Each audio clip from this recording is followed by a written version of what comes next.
India के साथ पूरा इंडिया है और एनडीए के साथ श्रीबंद भक्त है, बस और कुछ नहीं। क्या इन्होंने कह दिया, जरा एक बार फिर से कहना। इंडिया के साथ पूरा इंडिया है और एनडीए के साथ श्रीबंद भक्त है, बस। मैं ये पूछना चाहता हूँ भैया से कि अपराधी भाजपा में नहीं है? जितने अपराधी थे सब टिकट पा गए, अब की बार विधायक हो गए उत्तर प्रदेश में। कांग्रेस के जमाने में कितना डॉन पैदा हुए थे फिल्मी दुनिया में, ये बताइए कितना डॉन पैदा हुए थे। अमिताभ बच्चन की दशा तो सांप छुछुंदर की तरह हो गया था। अमित शाह दुनिया का सबसे बड़ा तरीपार है, वो संदेश में बना हुआ, उसके नीचे हम लोग काम कर रहे हैं। हम जैसे पढ़े लिखोगे, शर्म की बात है, साला चुल्लू पर पानी में डूब के मर जाना चाहिए। अरे ये पूरा देश हिंदू राष्ट्र है, कल भी हिंदू राष्ट्र, आज भी हिंदू राष्ट्र, कल भी हिंदू राष्ट्र है। कि जिस प्रकार त्रेता में, द्वापर में रावण और कंस राक्षस थे, उसी प्रकार आज कलयुग में कांग्रेस राक्षस है। हाँ, जब तक आप लोग हम लोग जिएंगे तब तक केंद्र में मोदी सरकार रहेगा।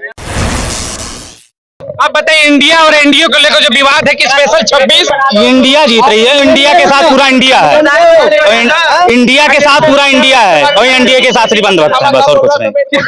क्या इन्होंने कह दिया, जरा एक बार फिर से कहना। इंडिया के साथ पूरा इंडिया है और एनडीए के साथ श्रीबंद भक्त है, बस। देखिए भैया, इधर यार, तुम प्रेम में कह रहे कि इंडिया के साथ पूरा इंडिया है, इंडिया के साथ अंधभक्त है। सुनो, जो इंडिया की बात बार बार कर रहे हैं, जो इन लोगों को तो पहली बात तो जो प्रतिनिधित्व कर रहे हैं, इनको तो यही नहीं पता कि मैं क्या नाम रखा है इंडिया। इनको इंडिया का मतलब नहीं पता। और इंडिया में दिक्कत क्या है यार? इंडिया में दिक्कत किसी को आपत्ति नहीं है। आपत्ति उन लोगों से जो उसमें भ्रष्टाचारी नेता है।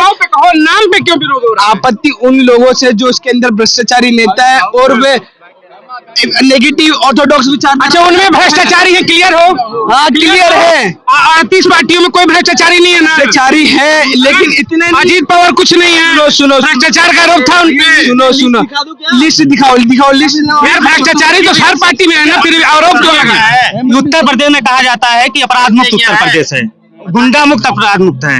उत्तर प्रदेश को कहा जाता है कि उत्तर प्रदेश में योगी बाबा का डर है और भय है।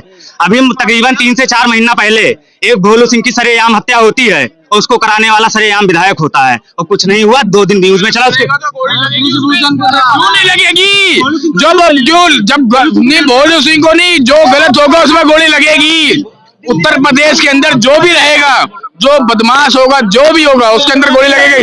और सुनो, अभी दिल्ली के प्रगति मैदान पे सरेआम 2 लाख रुपए छीने गए। क्या आपको पता? भोलू सिंह एक अपराधी नहीं थे, इनको शायद पता नहीं है। भोलू सिंह हमारे यहाँ के बताइए, आप इधर यूपी की बात हो रही है, आप आइए। यूपी की बात हो रही है, यूपी पे हम सवाल एक उठा ले। अरे हाँ, दिल्ली पे उठाना है, स्वागत है। यूपी में आपने कहा कि सुनिए ना, अरे सुनिए तो, यूपी हमारी पूछो की बात कर लेते, जरा सुन तो लीजिए। आप कह रहे हैं कि वहाँ पर अपराध मुक्त है, हर अपराधी को इनकाउंटर होना चाहिए। एक छोटा सा सुनिएगा, सुन तो लीजिए। ब्रजेश सिंह का नाम सुना होगा आपने, टॉप 10 अपराधी हैं, तो भाई इनकाउंटर तो उनका भी होना चाहिए। सवाल तो यही उठ जा रहा है, अपराध में आप क्राइटेरिया क्यों बांट देते हैं कि जब बात आती है ब्रजेश सिंह की तो अपराधी नहीं रह जाते हैं? बताइए। ऐसा है जो उनके बारे में मुझे पता नहीं है। प्लस में यूपी के अंदर जो भी क्राइम, जो भी सही है या वो गलत है, उसके अंदर बिल्कुल 100% सजा हो रही है। ब्रजेश सिंह पर क्यों नहीं हो रहा है, यही तो सवाल है। कोई मेरे विदेश के बारे में मैंने सुना नहीं है। जब जानेंगे नहीं है लोग, चलिए कोई नहीं। हाँ, क्या अपराध सिर्फ समाजवादी पार्टी के नेता या बसपा के नेताओं करते हैं? उत्तर प्रदेश में अगर किसी का घर गिरा है, अगर सबसे ज्यादा, तो इन्हीं लोगों का गिरा है। क्या अपराधी भाजपा में नहीं है? मैं ये पूछना चाहता हूँ भैया से, क्या अपराधी भाजपा में नहीं है? जितने अपराधी थे सब टिकट पा गए, अब की बार विधायक हो गए उत्तर प्रदेश में।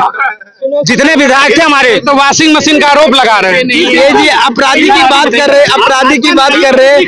अखिलेश की सरकार ने कितने अपराधियों को पाला है और उन्हें पोषा है और उन्हें बड़ा किया है। अभी देखा है कैसे इनकाउंटर किया गया है। वही योगी बाबा भी कर रहे हैं, पाल पोस रहे हैं ना। अब सरकार योगी बाबा क्या कर रहे हैं? उनका समाधान निकालने पाल नहीं रहे, उनको सीधा इनकाउंटर कर रहे हैं, उनके घर में घुस के मार रहे। वो ऐसा कार्य कर रहे हैं, आप ऐसा मत सोचिए। भाजपा की सरकार आएगी, भाजपा की सरकार थी तो ये लोग योगी बाबा संविधान हो गए हैं क्या, या योगी बाबा अदालत हो गए हैं? संविधान के अगर हित में होता तो अस्पताल में गोली नहीं लगता, उनको संविधान की वजह से सजाए मौत मिलती। और अगर संविधान अगर इस देश में होता तो संविधान से उनकी मौत होती और हत्या नहीं हो जाती। पुलिस कस्टडी में पुलिस ऐसे पकड़ती है और हत्या करके बाद सवाल में फिर से आऊंगा, लौट कर बात करते हैं संविधान की। देखिए बात कर रहे हैं संविधान की। संविधान से हत्या हुई उनकी, संविधान से अगर हत्या होती तब तक अति की हत्या नहीं होती। कांग्रेस के जमाने में कितना डॉन पैदा हुए थे फिल्मी दुनिया में, ये बताइए कितना डॉन पैदा हुए थे। अमिताभ बच्चन की दशा तो सांप छुछुंदर की तरह हो गया था। कभी मंदिर जा रहा था अमिताभ बच्चन, कभी मस्जिद जा रहा था, वही अमिताभ बच्चन ना कांग्रेस के जमाना में। गुलशन कुमार को जब मार दिया तो कांग्रेस के जमाने में कितना डॉन पैदा। आज डॉन कहाँ गया, कहाँ गया डॉन? मोदी आएंगे, कहाँ गया डॉन? जवाब दो मेरे को, कहाँ गया डॉन? कहाँ पाकिस्तानी माफिया थे सब भाजपा में आ गए। कहाँ गया डॉन? आज मोदी जी खोज रहा है, वो डॉन को खोज रहा है। कश्मीर में पत्थर फेंकने वालों को नौकरी मिलता था, कश्मीर में पत्थर फेंकने वालों को नौकरी मिलता था। अरे कांग्रेसी सुन कांग्रेसी सुन मेरा बात, राहुल गांधी कभी प्रधानमंत्री नहीं बन सकता है, राहुल गांधी कभी प्रधानमंत्री नहीं बनेगा। ये डॉन मोदी जी जो है ना विश्व का आत्मा है, विश्व का आत्मा, विश्व आपको पता ही नहीं भाई साहब, विश्व आत्मा नहीं, विश्व आत्मा है। सवाल ये है कि अधूरा ज्ञान वाले के साथ अगर मुझे बहस करने की जरूरत पड़ जाए तो यही तो व्यवस्था है मोदी जी और अमित शाह जी का। मैंने अभी आपको बोला नंबर 1, नंबर 2, नंबर 3, नंबर 4 कितने गुंडे हैं। अमित शाह दुनिया का सबसे बड़ा तरीपार है, वो संदेश में बना हुआ, उसके नीचे हम लोग काम कर रहे हैं। हम जैसे पढ़े लिखोगे, शर्म की बात है, साला चुल्लू पर पानी में डूब मर जाना चाहिए। और ये ऐसे लोगों के साथ बहस करनी पड़ रही है, ये बहुत बड़ी बात है। इससे बड़ी बात और क्या बोल सकते? सवाल देखिए एक उठता है कि सवाल ये नहीं, मैं आ रहा हूं आपके सवाल पे। इसका आगे सवाल ये है, अव्यवस्था हर किसी की सरकार में होती है, मैं मानता हूँ। पार्टी पॉलिटिक्स अपनी जगह रखो। आज जो चर्चा हो रही है, मणिपुर में 2 लड़कियों को नंगा घुमाया जाता है, वहां पे इंसानियत शर्मसार हुई है, भारत शर्मसार हुआ, इंडिया शर्मसार हुआ। वहाँ बीजेपी, कांग्रेस, राहुल, मोदी सब खत्म करो। कश्मीर में हिंदुओं को कितना मारा जा रहा था, हिंदू को किसने जवाब दिया? क्यों जवाब नहीं दे रहा है? कश्मीर में कितना हिंदू मरा? 377 अमित शाह ने हटाया है, अमित शाह हटाया है। तुमको शर्म लगना चाहिए, हिंदू को काट रहा था उसमें। ये मैं अपना अपमान समझता हूँ कि मैं एजुकेटेड हूँ और सही चीजों का ज्ञान इन लोगों ने पहले इन लोगों सवाल इसलिए उठता है ना कि बात करनी जरूरी होती है, यही माइंड सेटअप है तो बोलना जरूरी होता है। सामने आती है, लेकिन अगर किसी बात को अगर हम जोर जोर से चिल्ला के बोलेंगे तो क्या वो सही हो जाएगा? जो बात सच्चाई से, ईमानदारी से, तरीके से कही जा सकती है, वो हमारे देश की सबसे बड़ी सभ्यता और संस्कृति है। वो संस्कृति हमारी खत्म हो गई। अरे गलत बात बोल रहे हैं। कश्मीर आज सेकंड पाकिस्तान बना रहा था, वहाँ से सब हिंदुओं को भगा रहा था। शर्म लगना चाहिए रे कांग्रेस भैया, वहीं से आए हैं, सीधा कश्मीर से ही आए हैं। जो इससे पहले, आज के 5 साल पहले जब योगी जी मुख्यमंत्री नहीं थे, उनके ऊपर तकरीबन 60 मुकदमे लगे थे, उसका निवारण कब होगा? सब खत्म हो गए। तो जो योगी आजम खान के ऊपर बगली चोरी के लगे थे, जंगला चोरी के लगे थे, क्या वो सही थे? इनसे एक सवाल भाई आप लोगों से, एक सवाल।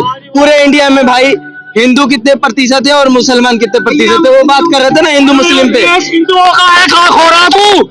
यहाँ 125 करोड़ हिंदू है। कहाँ लिखा है? कहाँ लिखा है? कहाँ लिखा है देश हिंदू का है? कहाँ लिखा है? तू ये सोच रहा है 20% हिंदू है? कहाँ लिखा है? कहाँ लिखा है? अरे ये पूरा देश हिंदू राष्ट्र है, कल भी हिंदू राष्ट्र है, आज भी हिंदू राष्ट्र है, कल भी हिंदू राष्ट्र है।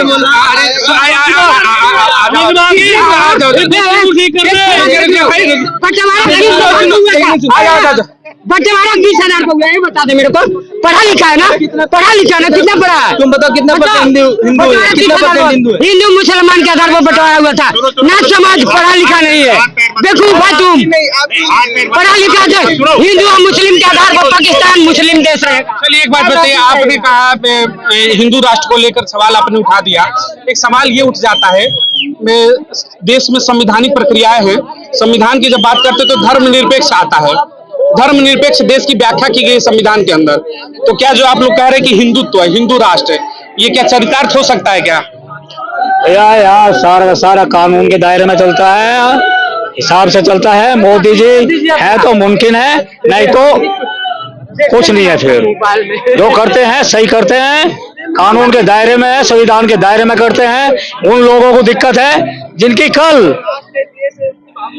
दुकानें बंद हो गई थी, जो सरहद के उस पार से उनका धंधा चला था, आज वे तिल मिला रहे, फड़फड़ा रहे, रो रहे, लेकिन उनकी सुनेगा कोई नहीं है। 24 का चुनाव है, इंडिया जीतेगा, मोदी हारेंगे? इंडिया नहीं, कांग्रेस बोल भाई। वो इंडिया का अपमान है, भारत वालों का की जनता का अपमान है। अपमान है? हाँ, इंडिया नहीं है वो, अपमान है क्या? अपमान है। सबसे बड़ी बात है, मुकदमा होना चाहिए, उसमें सख्त से सख्त कार्रवाई होनी चाहिए। सबसे बड़ी बात है, सबसे बड़ी बात है कि 70 साल में इंडिया कहां से कहां तक आ गई, समझने की बात है। 70 साल में इंडिया कहां से कहां आ गई। ये कदम कदम पे ब्लास्ट हो रहे थे।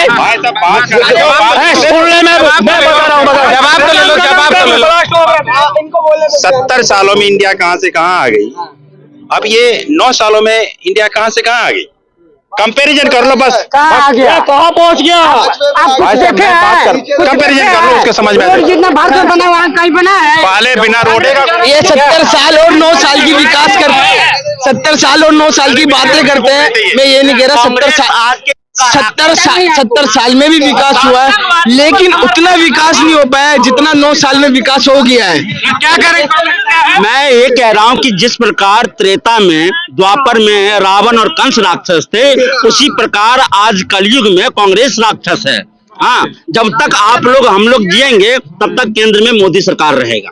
जब तक जिएंगे तब तक। अब आगे चुनाव हो या ना हो, इसका भी गारंटी नहीं है। अच्छा, ये चुनाव ही नहीं होगा, ये मतलब क्या संवैधानिक प्रक्रिया खत्म हो जाएगी? राजाओं का राज आएगा, सब प्रमुख राजाओं का प्रमुख रहेगा आरएसएस। वैसा ये कह रहे हैं कि संविधान ही खत्म हो जाएगा। आगे इनके कहने से दुनिया चलने लग जाए ना, तो बहुत पहले हो जाए बॉस। सत्ता किसी की बाप की बपोती नहीं होती है बॉस। जनता सर पे बिठाती है ना, तो सर से नीचे जमीन पे भी पटक देती है, अर्श से फर्श पे भी ले आती है। इंदिरा गांधी को लाई था ना, इंदिरा गांधी अर्श पे थी, जनता ने फर्श पे कर दिया। इंडिया का नारा भी था उस वक्त। इंदिरा जैसे आदमी को जब फर्श पे ला दिया, ये सब मोदी वोदी क्या है? मोदी वोदी क्या है? कह रहे हैं कि जब इंदिरा जी नीचे आ गई तो सब आ जाएंगे। ये भाईजान बात करते हैं और अपने आप को शिक्षित कहते हैं और कहते हैं कि हम तो बहुत शिक्षित, लेकिन ये कह रहे हैं इंदिरा गांधी का। सुनो, मोदी जी की विचारधारा ऐसी है और देश से जुड़ी हुई विचारधारा है। जो देश से जुड़ा हुआ, देश की मान सम्मान से जुड़ा हुआ व्यक्ति देश से गौरवान्वित होता है, वो कभी नीचे नहीं, वो ऊपर की ओर देखता है, ऊपर की ओर चलता रहता है।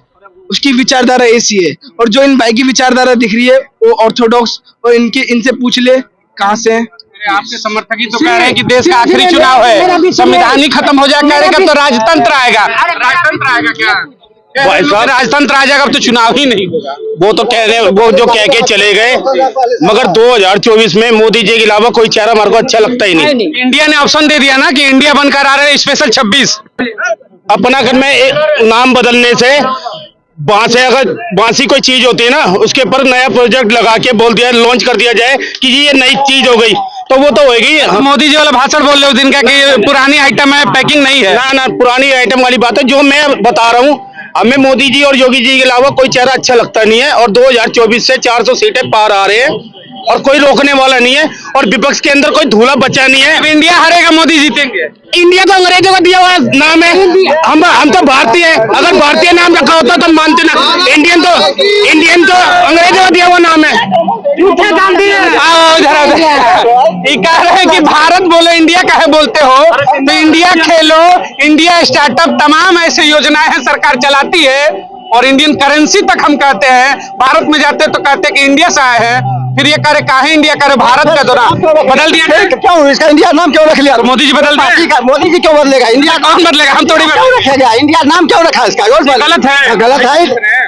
अपना पार्टी का नाम इंडिया रख लेगा, ये होता है? अपना पार्टी का नाम को इंडिया रख ले, चलेगा? चलने वाला है? मतलब नहीं रख सकता, नहीं रख सकता, रखना ही नहीं चाहिए। इंडिया तो एक आदमी घर में इंडिया थोड़ी है।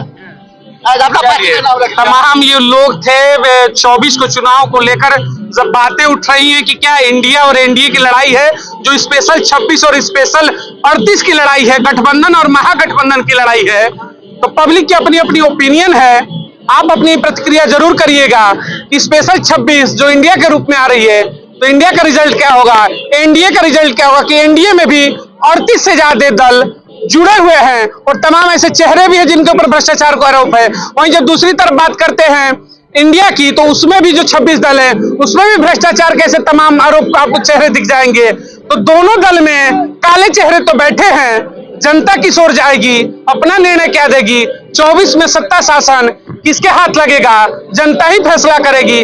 आगे भी मिलेंगे 24 की डिबेट को लेकर, अपनी प्रतिक्रिया जरूर करिएगा। जय हिंद, जय भारत।